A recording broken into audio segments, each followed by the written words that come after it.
शहर के पुराने रेलवे स्टेशन के पास एक बुजुर्ग महिला कौशल्या वर्मा हर सुबह अपनी छोटी सी दुकान पर गरम गरम पूड़ियाँ और सब्जी बेचती थी।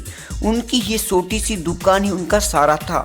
कौशल्या के दो बेटे थे। बड़ा बेटा आरव जो सेना में कैप्टन था और छोटा बेटा मानव वर्मा इस शहर का एसडीएम था। दोनों बेटे अपनी माँ से बहुत प्यार करते थे और माँ को उन पर गर्व था, मगर कौशल्या कभी अपनी कठिनाइयाँ अपने बेटे को नहीं बताती। सब कुछ ठीक चल रहा था। एक दिन अचानक शहर के नए थाना प्रभारी विक्रम ठाकुर स्टेशन के पास पहुंचे। विक्रम ने कौशल्या वर्मा की दुकान से पूरी उठाई और बिना पैसे दिए खाने लगे। कौशल्या बोली, साहब 4 रुपये दे दीजिए, सुबह से एक भी ग्राहक नहीं आया। विक्रम ने आंखें निकाली। अरे तेरी जरूरत कैसी हुई हमसे पैसे मांगने की? उसने गुस्से में पूरी दुकान को लात मारकर गिरा दिया और गरम तेल जमीन पर फैल गया और बर्तनों का ढेर टूट गया।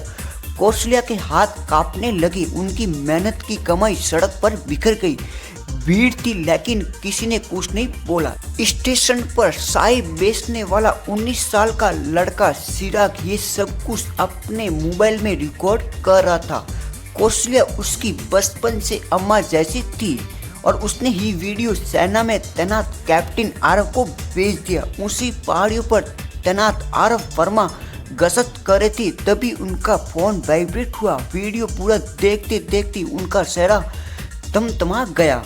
उन्होंने तुरंत भाई एसडीएम मानव वर्मा को फोन किया। मानव, अम्मा पर हाथ उठाया गया और मैं छुट्टी लेकर आ रहा हूँ। मानव ने शांत मगर मजबूत आवाज में कहा, भाई देश की सरहद आपकी है और कानून का मैदान मेरा। आप बस भरोसा रखिए, अम्मा का सम्मान में वापस दिलाऊंगा। आरव चुप हो गया। उन्होंने मानव के इरादों पर पूरा भरोसा था। अगली सुबह मानव वर्मा बिना अपनी सरकारी गाड़ी के, बिना सुरक्षा और साधारण कपड़ों में पुलिस स्टेशन की तरफ चले। वह किसी आम नागरिक की तरह थाना में पहुंचे। शिकायत लिखवाने की कोशिश की। थाने में वही इंस्पेक्टर विक्रम चाय पी रहा था। मानव ने धीरे से कहा, साहब कल आपने एक बूढ़ी औरत की दुकान तोड़ी, मैं उसका बेटा, शिकायत दर्ज करवानी है। विक्रम हंसा, ओह वो झोपड़ी लगाने वाली औरत की बात कर रहा है, चल भाग यहाँ से नहीं तो बंद कर दूंगा। शब्द खत्म हुए तभी थाने के बाहर सायरन बजा।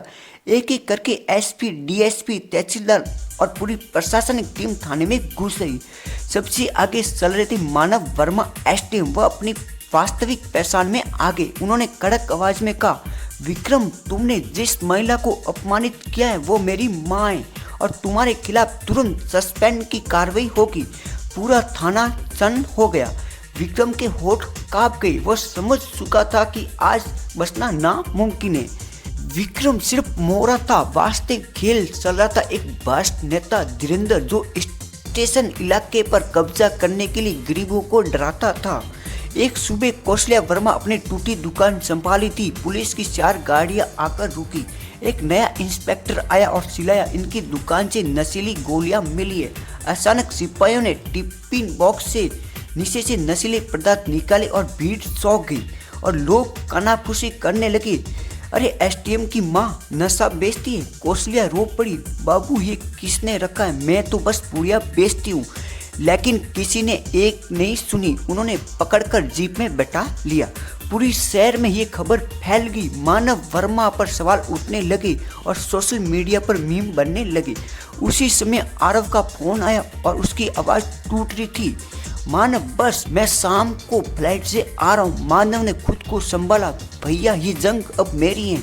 हमारी माँ बेगुनाह है, मैं उन्हें कानून के रास्ते निकलाऊंगा। मानव की प्रेस कॉन्फ्रेंस, सैकड़ों कैमरों के बीच मानव ने माइक पकड़ा। मैं अपनी माँ के केस से खुद को अलग करता हूँ और जांच स्वतंत्र है। उन्होंने एसपी विशेष को जांच दल बनाने का आदेश दिया। दुश्मन सोचते थे कि मानव टूट गया, पर असली खेल अभी शुरू हुआ। उसके बाद मानव ने चिराग को बुलाया, जिस तरह तुमने पहला वीडियो भेजा था वैसे ही मदद चाहिए। देखो दुकान के पास कौन कौन आया था। चिराग ने सीसीटीवी रिकॉर्डिंग जुटाई और वीडियो में एक आदमी दिखा जो रात में कौशल्या की दुकान के पास कुछ रख रहा था। वह आदमी धीरेन्द्र का करीबी था। मानव ने शहर में खबर फैला दी, गोलियां रखने वाला शहरा सांप मिल गया और पुलिस जल्द गिरफ्तार करेगी। धीरेन्द्र डर गया। उसने उसी रात अपने लोगों को उस आदमी को मारने भेजा ताकि वह राज न खुल सके, लेकिन वह नहीं जानता था कि पुलिस पहले से तैयार होकर छिपी हुई है। पूरी टीम ने धीरेन्द्र की गुर्गों को गिरफ्तार कर लिया और उन्होंने पूछताछ में सब कबूल कर दिया। कौशल्या को फंसाने का पूरा प्लान धीरेन्द्र का ही था। अगली सुबह मानव खुद पुलिस फोर्स लेकर उसके बंगले पहुंचा। धीरेन्द्र डरकर बोला, तुम मुझे पकड़ नहीं सकते हो, मेरे ऊपर कोई सबूत नहीं है। मानव मुस्कुराया, सबूत चाहिए? तुम्हारी फोन रिकॉर्डिंग और तुम्हारे आदमियों के बयान और स्टेशन के सीसीटीवी फुटेज सब कुछ मेरे पास है। धीरेन्द्र के हाथ कांपने लगे और उसे हथकड़ी पहनाकर पुलिस जीप में बैठाया गया। शाम को कौशल्या जेल से बाहर निकली। मानव और चिराग दरवाजे पे खड़े थे। मानव ने माँ को गले लगाकर कहा, अम्मा अब आपको दुकान लगाने की जरूरत नहीं और आपका सामान अब कोई छीन नहीं सकता। अगले हफ्ते कैप्टन आरबी छुट्टी पे आया और तीनों माँ बेटे साथ बैठे तो घर में बस एक ही आवाज गूंजी, प्यार, सम्मान और जीत। तो दोस्तों, आपको कैसी लगी ये कहानी कमेंट में जरूर बताना।